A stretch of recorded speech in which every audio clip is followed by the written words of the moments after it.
Hello everyone, good evening. So this is our day two. Being with you all, I'm very happy that successfully we launched V for Wellness, and I'm very glad that almost now we are 6 of us are here on live, and don't know how many of you are watching.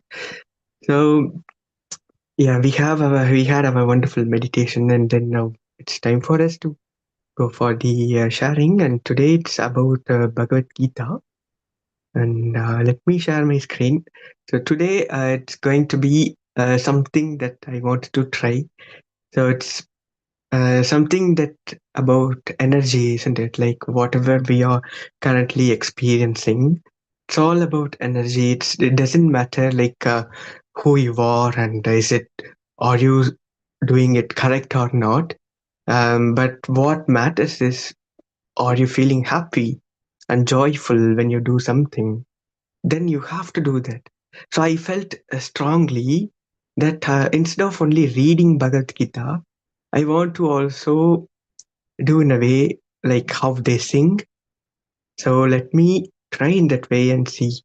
And I also practiced for like almost, let's say, 30 minutes, let's say. And let's see. And if there is anything wrong, kindly I beg your pardon. But hope it would come out well. So let me share my screen.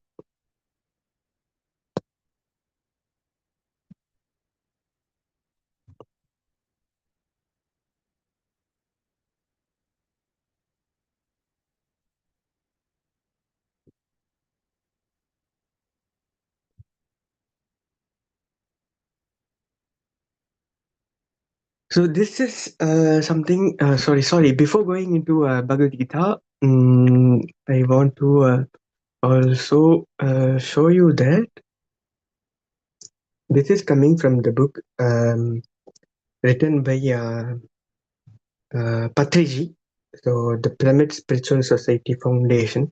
So they have published this book, which is the teachings by Patriji. Let's say Patriji he read Bhagavad Gita and then he taught to us. So those are the um, points that they took from Patriji. So that's what we are going to learn and see in today's session.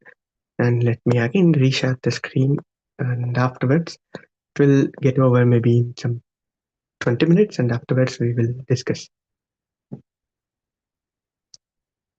Klaibyam asmagama parthanaityatvayu Shudram hridaya daurbalyam Tyaktotishta prantapa. So, the sloka, the explanation of the sloka is here. Do not yield to cowardice, O Partha. It does not suit you. Cast off this petty weakness of heart and arise, O scorcher of enemies. So, this is what the sloka that we saw now is about. Hopefully, I will sing better next time. Bear with me. And so, the point here that Krishna wants to say to Arjuna. So, as we all know, Bhagavad Gita is taking place um, in the area where there is a war between Kauravas and Pandavas. So, in this verse, Lord Krishna is urging Arjuna to overcome his weakness and rise to fulfill his warrior's duty. And let's see what is the explanation that Patriji, who the great master, who gave the teaching after learning this sloka. So when Arjuna dropped his bow, Krishna said, "This weakness is of no use. It doesn't suit a warrior like you. Put aside your cowardice and stand up." Krishna told Arjuna that having a weak heart is like a hidden flaw. In any situation, we should be strong and not weak, especially warriors like Arjuna. This message applies not only to Arjuna but also to all of us, isn't it? And we should stay strong no matter what happens. We should analyze the situation, make the right choice, and act without fear. Additionally, having a weak heart or Hridaya Draubal is seen as a deficiency. In life, we can sometimes feel down and think we can't accomplish anything, even considering extreme action like suicide. But there is a powerful solution: meditation. Through meditation, we can fulfill our responsibilities towards our body, family, and community. It helps us manage our physical and family duties while also spreading peace in the world. This beautiful message was first shared by Lord Krishna.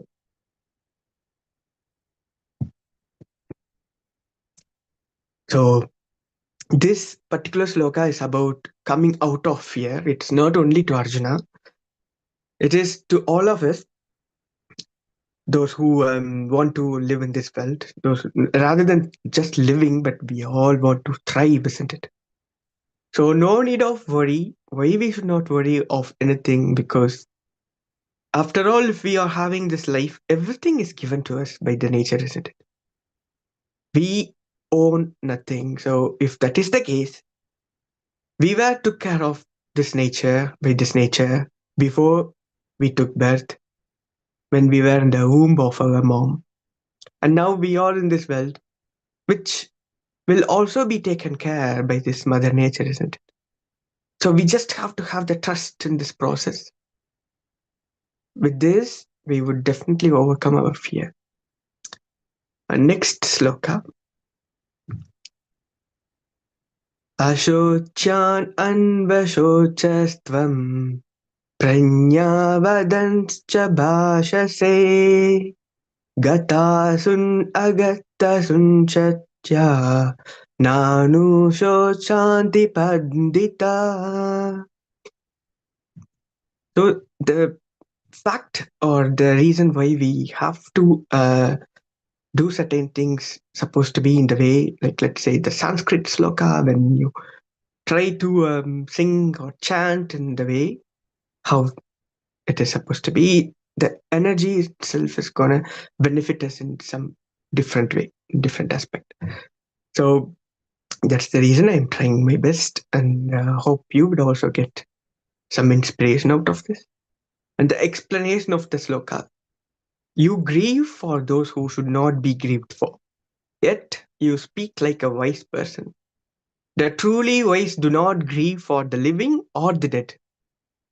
See how wise it is, isn't it? Each and every sloka is like kind of touching the deep of our heart, isn't it? Let us read explanation by Patriji. Krishna is telling Arjuna that he is crying over something he shouldn't be sad about.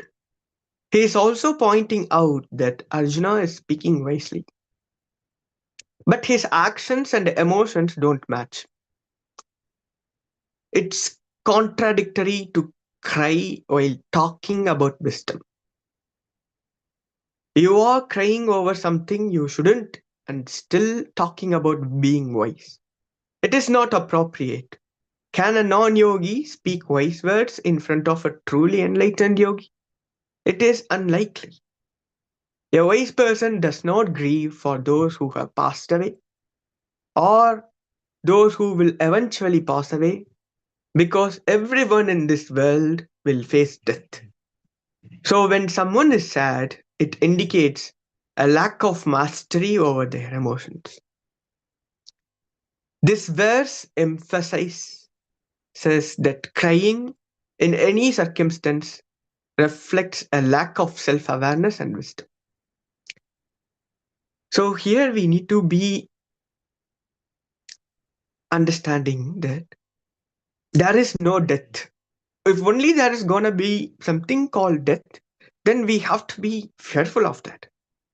We have to be sad, or we have to cry for anything that we think that there is a pass away by our loved one, for example. But in this world, there is nothing called death. We are all immortal beings. Okay, so it is still continuing.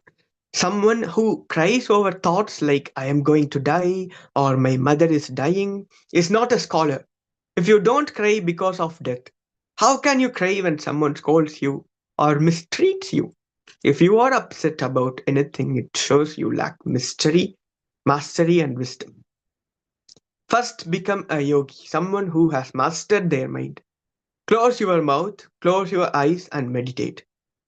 Before meditation, you are like an unripe fruit. But after meditation, you become a master. So Krishna advises Arjuna to meditate and become a yogi.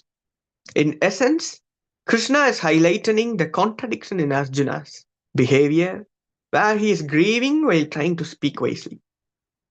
So Arjuna, he used to also speak wisely, but then his action was not like what his words that he is uttering. Then Krishna intervened and he gave him the right wisdom.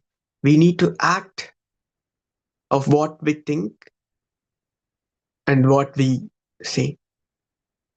We should not speak something and we do something.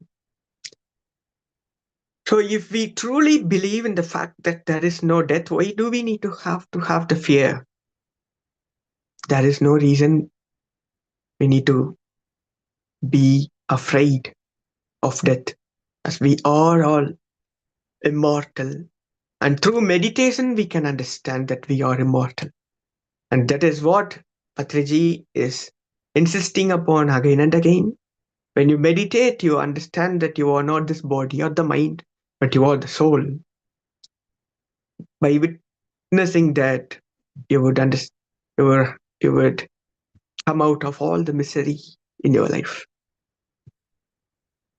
Okay, this is the last sloka for today. Natvevaham jatu nasam natvam nema janadipa नच्चैव न भविष्यमः सर्वे वयमतः परम्. Sloka explanation. I am not in existence, nor are you, nor are these rulers of men, and none of us shall cease to exist in the future, as we all are eternal. Patriji's explanation for this wonderful sloka. Before a person is born, their soul already exists. And even after their physical body dies, their soul continues to exist. The soul is like the real source or essence of a person, and it is the soul that controls the body, not the other way around. Think of the body as a temporary shell or covering of the soul. The soul is eternal and never ending, while the body is temporary and eventually fades away. This concept helps us understand the deeper spiritual aspect of our existence. The soul is unchanging and everlasting. So both you and I, along with all these kings, have always been souls with our own unique selves. We had individuality in the past, we have it now, and we will have it in the future. We are all eternal souls, and this applies to all living beings. In essence, Sri Krishna is telling us that every living being is a vessel for the soul, which is our true and constant essence.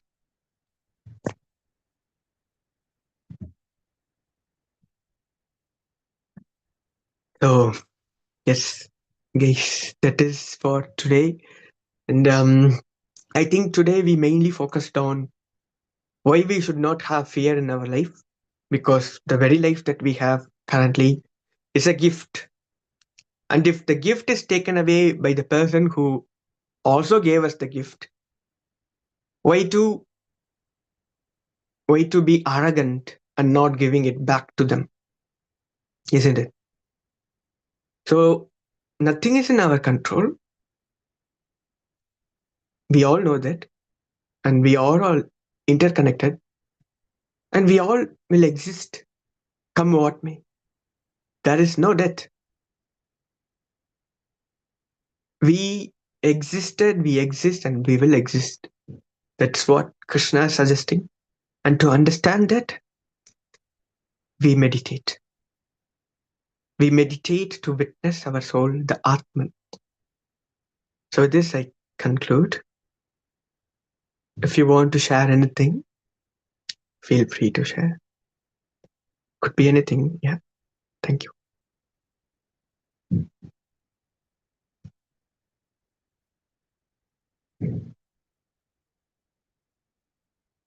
Hi, Arputha. Hi, all. Um, just wanted to say that was a very nice session.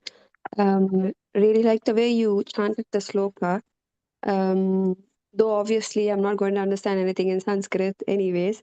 But yeah, so obviously the English translation. But yeah, it was very nice. Though I have obviously heard about a lot, like Bhagavad Gita and its importance, and but I have not obviously sat and read the entire book. So I think this series is going to be like a nice opportunity for me to yeah actually see the full book, or at least most of it. Yeah. So thank you. Thanks, Pavitra. So yeah, this book, it has it didn't speak everything in Bhagavad Gita, but it took away all the important points, all the important verses that we should not miss. At least the teachings of Krishna, the precious teachings. Yeah. Yeah, thank you so much for appreciating my Sanskrit singing. I hope by the end of at least this Bhagavad Gita session, I would chant better than what I did today. Thank you.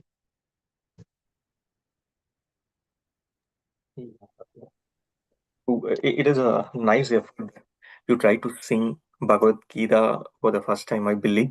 So it is one of the nice thing. And the slogans which we saw, like three slogans we saw, right? So everything says like to stay composed, which is like very important in life, and to not grieve for things which we do not have control, whether whatever it is. So when I heard that, I recollected one of the story which I used to hear like very frequently, or many people would have heard about this small story which we used to hear in radios. Tenkachiko Swaminathan, he used to say one story. In short, I'll tell. So, in a village where they used to lend money for no interest, there is one village, and one guy came to know that one. And since he was in need, he wanted to go to that place and get some loan from them. And when he started to the village, and on the way to the village, he saw one person got bitten by a snake. And suddenly, the people who were working in the fields, four of them carried him and rushed to hospital into the village. So on the way, the person has died. So what they did is they put him down on the field and asked one among them to go and inform inside the village, so that their family can come and collect his body and take with them. And remaining three went back to the field and started working. On seeing this, that person asked like, what you why you did that, like he is dead and still you want to continue your work instead of taking him to like carrying all the way to home. He said like, there is no use, he is already dead. We try to save him, and he has no life, so there is no point in leaving our job and grieving for him. It has no use anyway. So it is like, now we have our own life, we have to do our job, so we would do anyway. One person is going to inform them, they will take care of it. Like this the story will go. This I got to like remember this one. So like these are the things which make sure like we whatever the situation is, we handle it in a very composed way. And why we should not grieve is like, it is out of control. When it becomes out of control, there is no point in grieving for such things, right? Yeah. And like as I said, like soul is eternal, which we had seen in so many times we had seen in Thirumandiram and other spiritual books where it says like the rebirth is going to happen. Like our soul is not going to die at any time. It is like everlasting. So yeah, that's nice. Yeah, thanks, Arputha. Wonderful, wonderful sharing. Thanks for that sharing, Jagadana. That actually reminded me of the famous quote by Jesus Christ. It is a verse from Bible. They say once, for example, he asks his disciple to come and follow him. Then his disciple replied to him saying that he lost his father and he wanted to bury him since he is dead. And then he comes. And follows Jesus, he says. Then immediately Jesus replies to him saying, let the dead take care of the dead. You just come and follow me, he says. See how wise this is. So this is what exactly the story which you said is as well. If someone is thinking that someone is died, then the person who is thinking that that particular person who left his body died is the one who died. So we have to understand not only theoretically but practically the system of no death by again and again listening to this kind of wisdom sessions and by practicing meditation, which is the tool that we all got. Yeah. Thanks for that, Jaganana.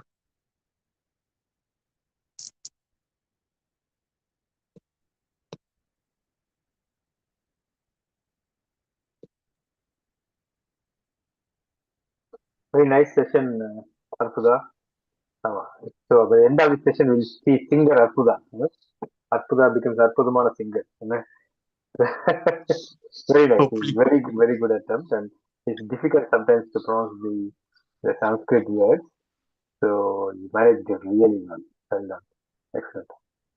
So it's when I was listening to this, actually I was thinking about Pavitra because you could see Bhagavad Gita is a food book. We call it basically psychology. It's how you organize your thinking so that you can have a happy life. In terms of your, either it could be thinking of death or no death, soul, reincarnation, acceptance. So there are lots of key things in the Bhagavad Gita goes, like surrender, duty, karma. There are lots of concepts it touches in those 18 chapters, and it does deserve a proper read over the weeks with somebody who's actually very much influenced by the Patriji discourse or a similar discourse for doing it. But what he highlighted that is very the Hridaya Balam, which is the weakness of the heart to feel weak and give up in situations where you have to stay strong and fight. So that's one of the core messages is to do your karma. So Arjuna is a warrior, so he's supposed to fight. That's his duty. So weakness doesn't suit a warrior, you know. So warrior, he has to distinguish which is good and bad. This is the bad, I'm gonna fight it. Okay, so he needs to have a clear discrimination and able to stand his ground and do his duty. So that's called vivekam. That vivekam we need to know which is right, which is not right. This knowledge of discrimination, which is permanent, which is not permanent, impermanent. We should be able to understand that. So as a spiritual seeker, that's the most important thing is the vivekam. Nitya nitya vastu vivekaha, which is nityam, which is anityam. You know, so that's the funky. So a spiritual seeker, Shankara puts in 4 prerequisites. If you are a seeker, these 4 requisites you need to have. In the book called as Tattva. It's a very beginning book, and that's something referred. So that vivekam he has to have. So there's no confusion about. You need to develop that. This is nityam anityam. This is permanent. This is not permanent. So your soul is permanent. Your body is not permanent. So we need that. So that vivekam you develop. So with that vivekam, you do your duty. You stand your ground and do your karma. So without overthinking too much about it. Once you develop that quality, then you just do your duty. So you stay strong and do your duty. So those are the verses which are, which is, this is the opening, isn't it? This is the first or second chapter it comes with. Arjuna Vishavya, which is a fantastic way to start the Bhagavad Gita session. So thank you very much for bringing those lovely verses. And there's a prerequisite. So Pavitra, this is where I thought I would ask you. So now, if you go into the psychology and psychotherapy, what we say, they ask you to embrace your feelings. They say it's okay to feel sad. It's okay to cry. It's okay to feel weak. This is what we tell and teach in our contemporary psychology and teaching. So this is in contrast to say, you don't feel sad, that's weakness. You don't cry, you stand up and fight. And then this is the teaching and that context given to Arjuna, saying you can't feel that because Arjuna is there in the middle of the war and he wants to fight, and then he says he refuses to fight there, clearly knowing what he should do, but he just taken over by the emotion, and then thereby he lost the perception and he decides not to fight. I don't want to fight and throws away Gandhi. So this needs to be compared. So whether it can be applied for everyone in every walk of life, at every stage, very early, at what level of spiritual maturity you need to have to be able to do that. So these are all the things we may need to contemplate and think about it.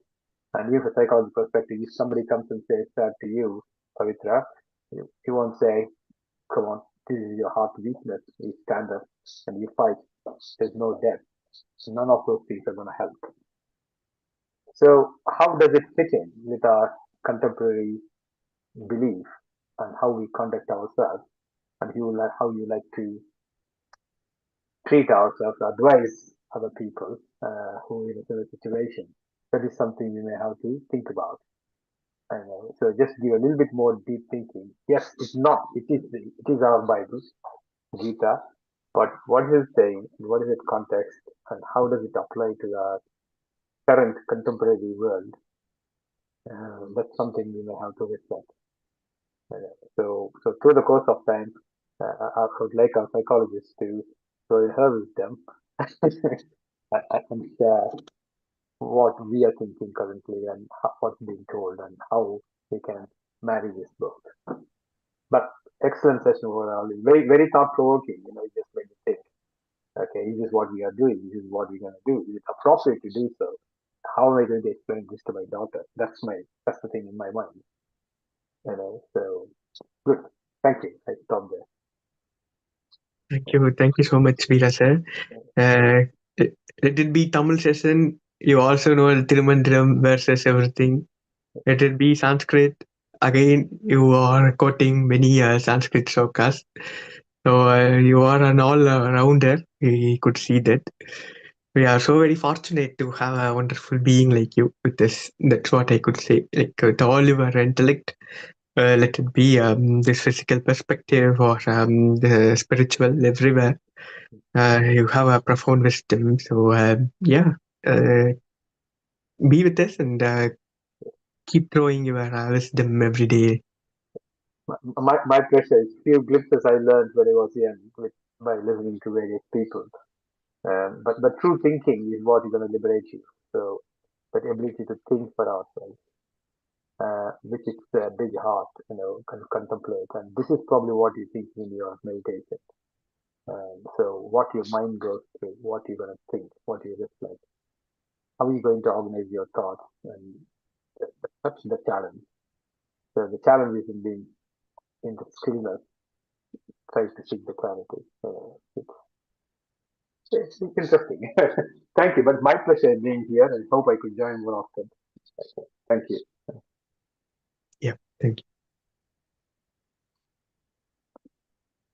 you. Tina, did you want to? Yeah, I just had a quick question regarding today's Bhagavad Gita's verses. I know we talked about how the soul is immortal and we only live in this body. And once we leave the body, the soul never really dies. We shouldn't be grieving, because we shouldn't really get emotional about disposing a physical matter, and we have to always grow as spiritual being. And we talked about how meditation is very important, how meditation can really change, the growth of the soul. I was wondering, what other benefits are there of meditating constantly, apart from feeding the soul? What are the things you can do to change the destiny of your soul? What if in your past life you wasn't a great, a great person, and you want to make changes in your life, but because of circumstance, um, things are not the best, and you're making efforts. So, what, what can someone answer this for me? The power of meditation. Yeah. Anyone wants to?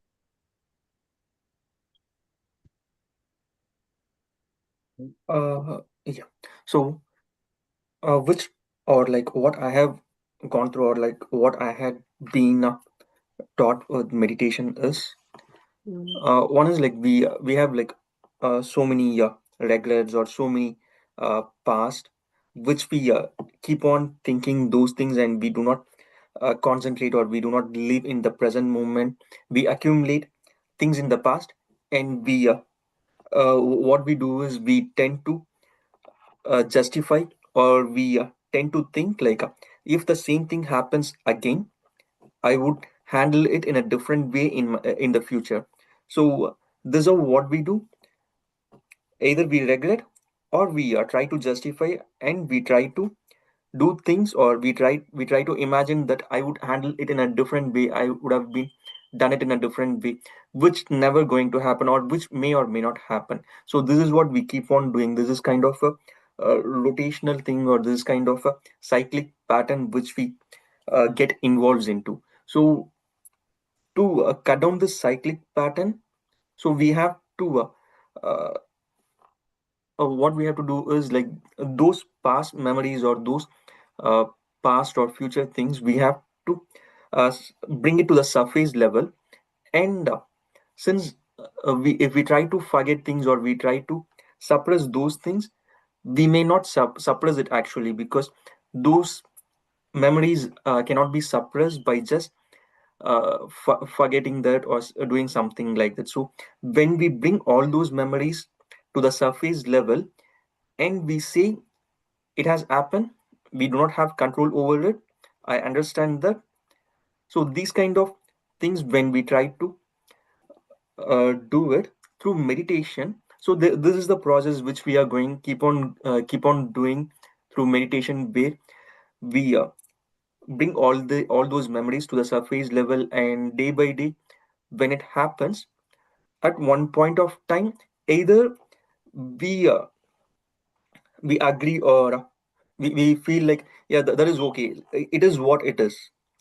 So when we come to that point, that is what we wanted to achieve. When we come to that point, we know that we do not have control over it. It has happened. We are not going to change it. We are not trying to change it. We will not try to change it. So this is the point, like as per my understanding. Yeah. Thank you. That was a very interesting question, uh, Tina. Um, it's I don't know. It's like whatever the experience in this life, it's hugely influenced by what probably you did in your previous life is very well. I don't know. So what we do in this life is going to impact your future life. Once again, I don't know. All we have this minute, okay, and which we know now is the only time we have. We don't know what's going to happen later. So we can go around. My personal philosophy is we can go around and contemplate whatever happened in your previous time, previous birth, everything, what karma, irrespective of that, if I engage in myself in good thoughts, good words, and good actions, for the benefit of self as well as our family and the community, that's the best you can do. So if you do that, then obviously you're carrying a good karma for a better life afterwards. Or if you've done so much good karma, whether you can get a release from this birth death cycle and get nirvana, which is mukti. So those things may happen. Once again, like Krishna says, if you put too much emphasis on the result, then your process gets messed up. So if you just put all your focus in the process, the result will take care of itself. So personally, I believe, yeah, all those things possibly true. I don't know. I know. So I have no kind of mileage by debating whether these things are true or not. So I'll just say park them aside and just focus on now and here, what I can do. And when Arputha said we're going to handle these things with a little bit of scientific basis, as a bit of a doctor, I could come in there. Uh, I'm sure uh, I'm sure Pavitra would have learned a lot about this in psychology. We do have a reptilian brain, and then the mammalian brain, which is an advanced one. Um, so we have a limbic system, which is an emotional seat of all our emotions. Okay, all our emotions start in the limbic system. Um, and we can go through this emotional intelligence in some of the topics. It's a topic on its own.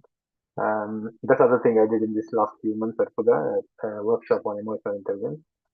And then we have this prefrontal cortex, which is the one, the intelligent brain. So the emotional brain can hijack the intelligent brain.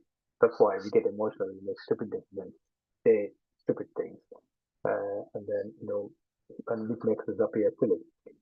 So it is lack of emotional intelligence that makes us very weak because we can't see things clearly.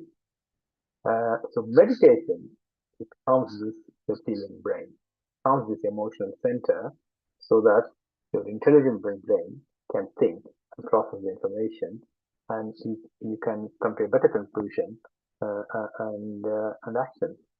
So at the scientific level, that's what I would say it does. So all irrespective of whichever theory you take, the emotional intelligence, whether they're religious based or Bible or meditation, Bhagavad Gita, whichever thing you take. Finally, they all come to this breathing exercise and this regular breathing exercise.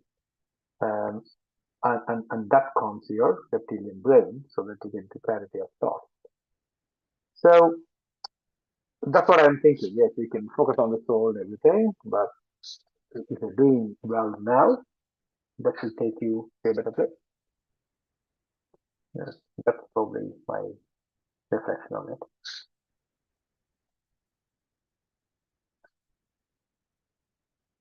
Okay.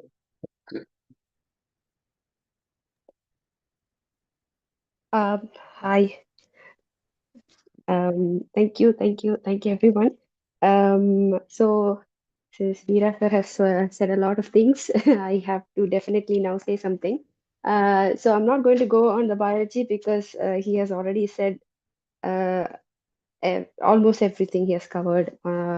So I would like to just keep it to very, very simple psychology. And first thing is my personal understanding. What I understood is um, there was this point when I also was like, okay, I should do something and then somehow get rid of all my bad karma, and then probably I'm just going to somehow skip this phase and end and finish up with death. I was actually I was looking forward to it, to be very honest, because somewhere down the line I was fed up.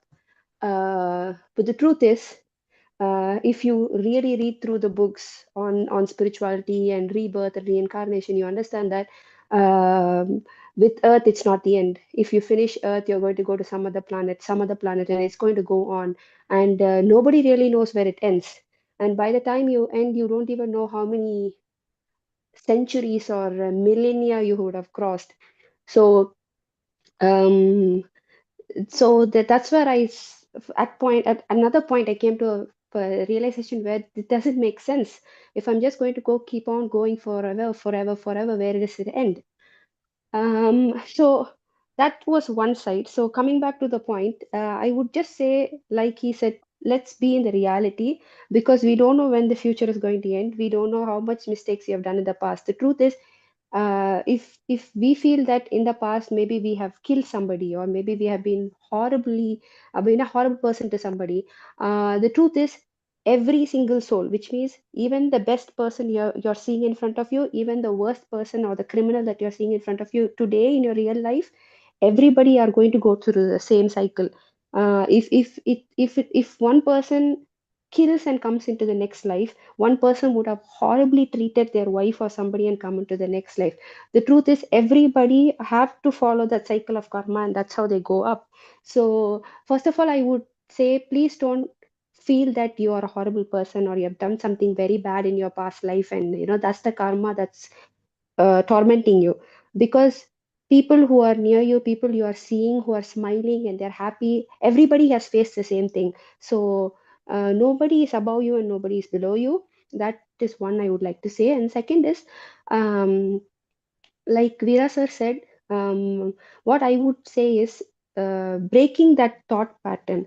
To be very simple, if I would like to give a very simple example, it's like, there was a time when caste was supposed to be normalized. It was the reality, and everybody used to talk about their caste, and it was fine.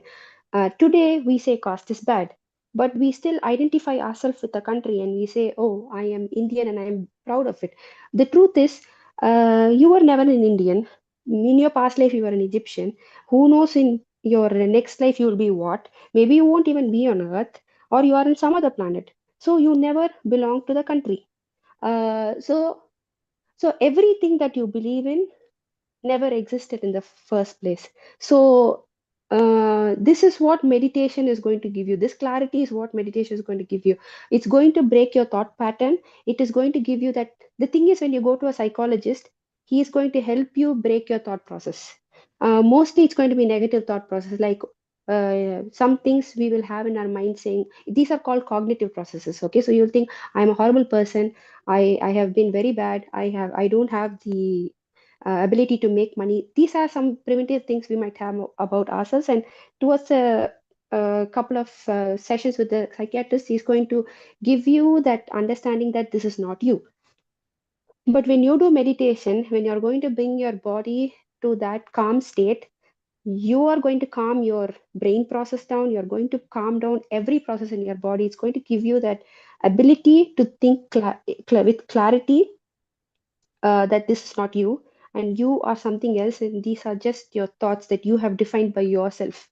And when you do more of this meditation, like, let's not think of meditation as something really huge. Break it down to very simple thing. Is just you being with yourself. And if you really want to know about yourself, who better person to ask than yourself? If you introspect, look into yourself, you're going to know who you are. And if you know who you are, you're going to do the right thing. And obviously, that is going to lead to negating your bad karma, and you're going to go forward. If you know yourself, you're not going to hurt somebody. So that's another point. And yeah, obviously, when you're going to do that, you're going to go forward in the path that you actually want to be, and everything is obviously going to fall into place.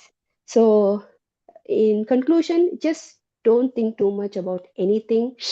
Uh, Nothing is too, what to say, strenuous or stressful that you have to definitely do. Nobody's going to judge you. Um, Even Lord Krishna, he has given everybody 100 million chances. Jesus, Allah, everybody gives 100 million chances because you came from there. So don't bother about what other people are saying. You just be you and you will definitely reach your destination. So yeah, thanks. Good one, Pavitra. Thank you very much. Our in-house psychologist. Thank you.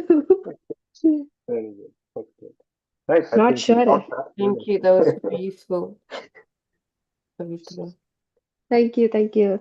Of course, Jagananna started it, so he was very point on. But yeah, then we had our in-house doctor and then the psychologist. So now you have a spiritual answer, you have a doctoral answer, you also have a psychologist answer. Yeah. And you also heard the sloka for today. So yeah, I think you have a wholesome answer. Wholesome. Very good. Excellent, lovely, everyone. Thank you, and very good night. I'm sorry it took more time, but it was It's good to okay. reflect on these things.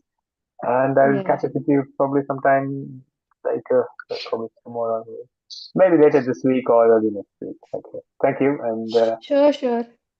stay Thank you, calm, stay thank you, happy. thank you so much. Thank you. Thank you, everyone. Thank you. See you tomorrow Good night. morning. See you. Good night. Good night. Bye-bye.